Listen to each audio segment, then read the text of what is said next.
here is first step after you have removed your wheel. So what I have found to be, let me turn up my volume here, quite simple. There we go. A lot of people will try to remove this caliper and then compress the piston inside once they have removed the caliper and it's hanging in the air. But what I have found it to be easier is take a basic C-clamp, and what you want the C-clamp to do is make solid contact on one portion of the caliper or the bracket and then the other on the pad, because they are two separate pieces. So if you notice what I'm doing here, I'm sliding into this groove. I'm getting the caliper, the clamp on the back of the caliper. I'm going to slowly start tightening this caliper, this brake pad. So what it's doing is it has begun to compress the piston on the inside of the caliper, because this is what's called a floating caliper system. So you'll notice now this caliper moves freely where it didn't do that before. If you also hear any weird gurgly noises in the background, you'll notice I'm completing an oil change. So we're doing two things at once here, the most important being this brake job. Once you have removed that brake pad, once you have compressed that caliper piston, you now want to remove the top bolt to the caliper, which is right here, and then further down there's one right here. I just realized I'm holding this sideways, so I'm going to try and correct this for you real quick. There we go. So the next step you will be doing is removing this top caliper bolt and this bottom caliper bolt right here. So with respect to angles, I'm going to try to keep this up front for you to see it. And you've got to make sure this is an area you really pay close attention to, because a lot of students I've seen over the years will do it incorrectly. You are now reaching backwards, so you are actually opposite the direction as if you were standing behind the bolt, and righty-tighty would be lefty-loosey. This is where I would suggest, if you're using a socket and a ratchet, that you would, how do I word this properly, preset it. If it's preset, then all you need to do is just twist it in the direction that the ratchet is set for. But if you're not sure, or you would rather use a ratchet, a combination wrench, you could do that. So right now, it's not going anywhere because I'm actually tightening it. So using my ratcheting box end, I flip it the other way and pound it down.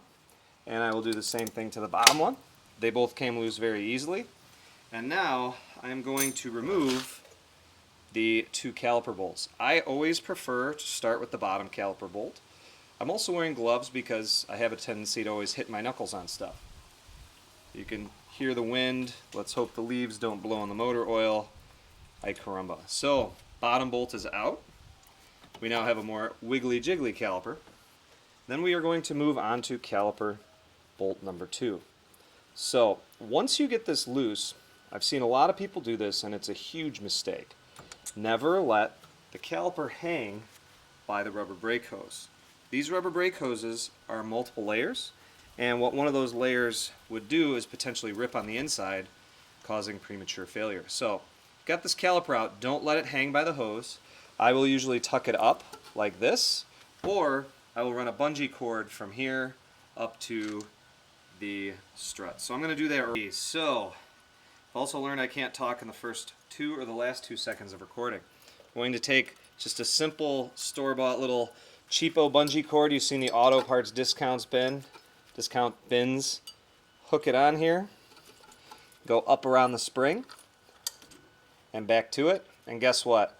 Now it is hanging by the bungee cord and not the hose. So if you're at home now, you would pull, or if you're at the school, you pull your brake pads out, which I'm having trouble with because I'm going to remove the shims first. And since I'm doing this on my wife's car and I will be putting it all back together without new pads today because it doesn't need a brake job, I'm doing this for you.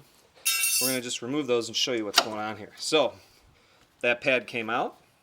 There you go. Rear pad hopefully does the same thing. A lot of these will get stuck, and it is simply because of all the corrosion and nastiness. So, you could see just looking at these, you've got the backing plate, and you have quite a bit of material left on the pads. What you're also looking for is that they're evenly wearing. And you could see both of these pads, the thickness is still roughly the same remaining, resulting in quality wear on this here unicorn-powered Toyota Prius. So that is wonderful. Now, if you were to begin doing a rotor on this vehicle, the only additional thing that you would need to do is, and I'm going to try my best here to get the camera in, all you would do at this point is remove this upper bolt and this lower bolt right here.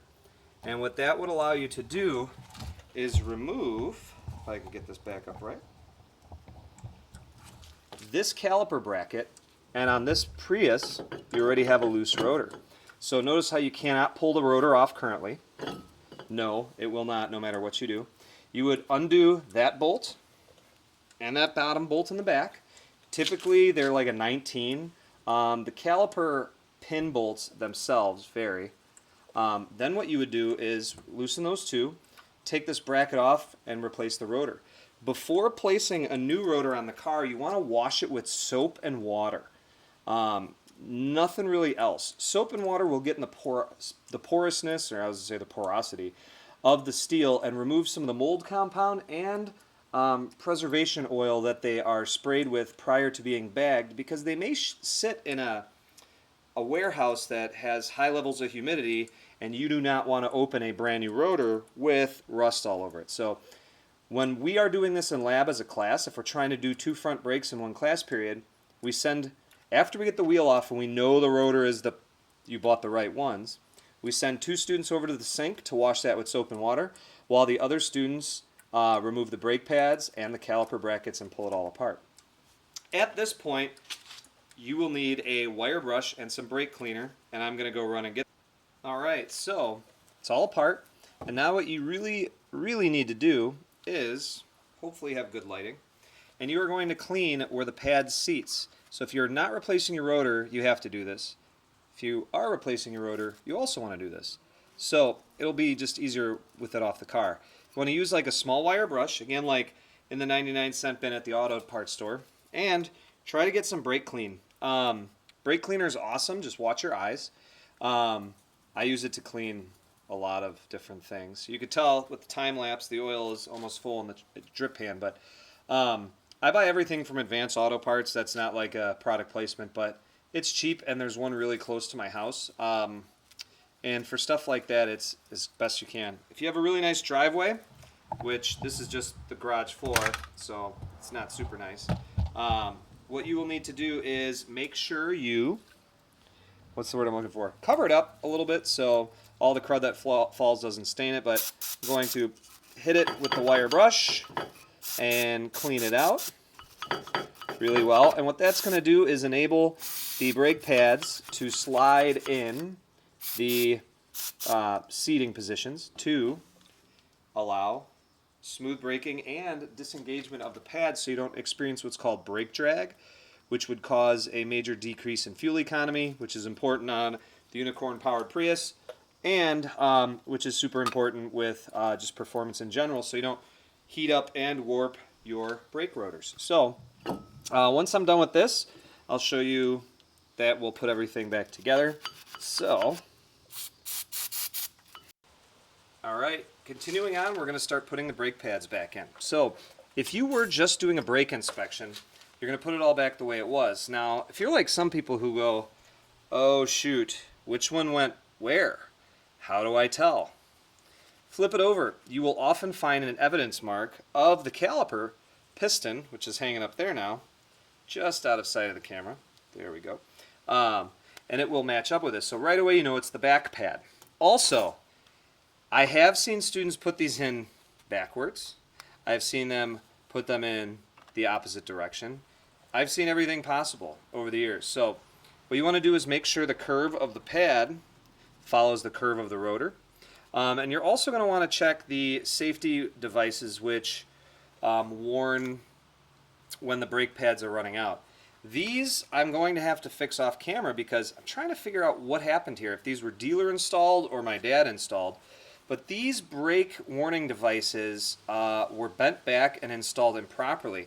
This piece right here is actually supposed to go past into the friction material so that when you're getting low on pad material, it vibrates when touching the rotor, which is what causes brake squeak. That brake squeak is your warning sign as to, hey, it's time to do a brake job. So pretty appalled that I found it that way. And I'll have to talk to my dad, who might have done it. And if it wasn't him, it was Schaumburg Toyota. So definitely a place I would stay away from if that's the case.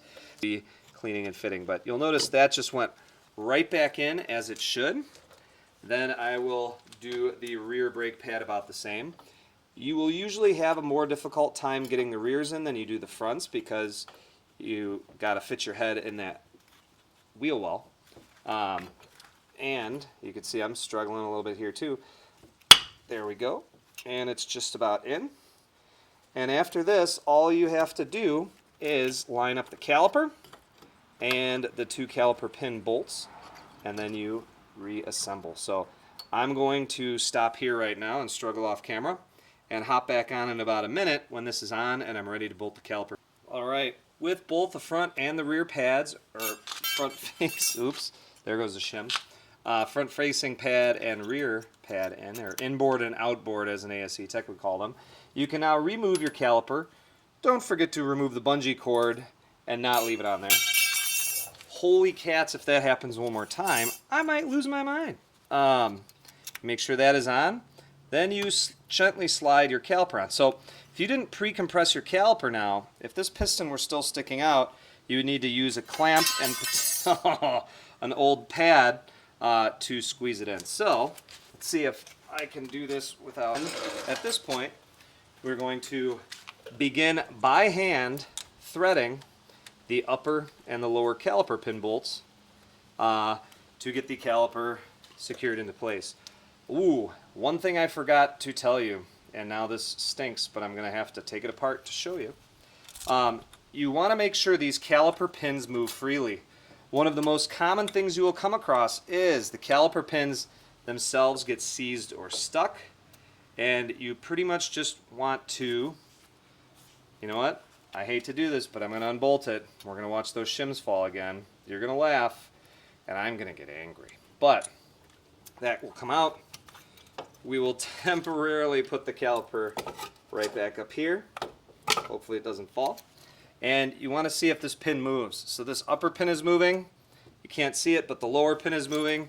So we are good. If those are stuck, you're in for an afternoon. You have to pull the caliper bracket, typically, to vise them, remove them, and re-grease them with a high temperature brake caliper grease. So you can get the little packets of it for, I think it's like $1.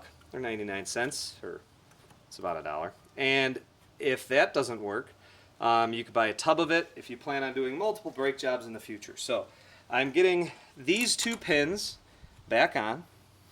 I'm going to then use my 14mm wrench, now set in the opposite direction, to tighten these caliper pin bolts. And that is pretty much a brake job. So what you're looking at savings-wise now, I've heard of students for front brakes costing anywhere from like $400 to $700 for pads and rotor replacement. This has not been a time lapse. I think it's a 10-minute video. To do both sides on this car, since I regularly maintain it, to replace the pads, rotors, you would add another 15 minutes. You're looking at like an hour, hour and a half. And most shops now are about $60 a rotor, so it'd be $120 in the rotors and the pads, another $20 or $30. You'd be in at about $200.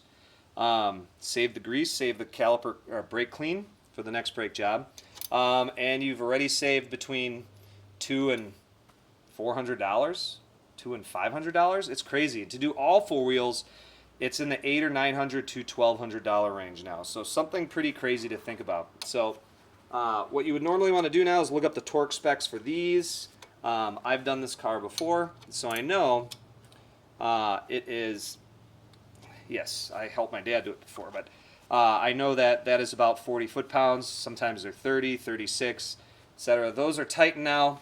The last step before you do anything, and you hopefully recall this from our safety exam, is that caliper piston is all the way back. If we did both sides now, those pistons collectively would have a great deal of distance to move forward. So you get in the car and you pump the brakes multiple times before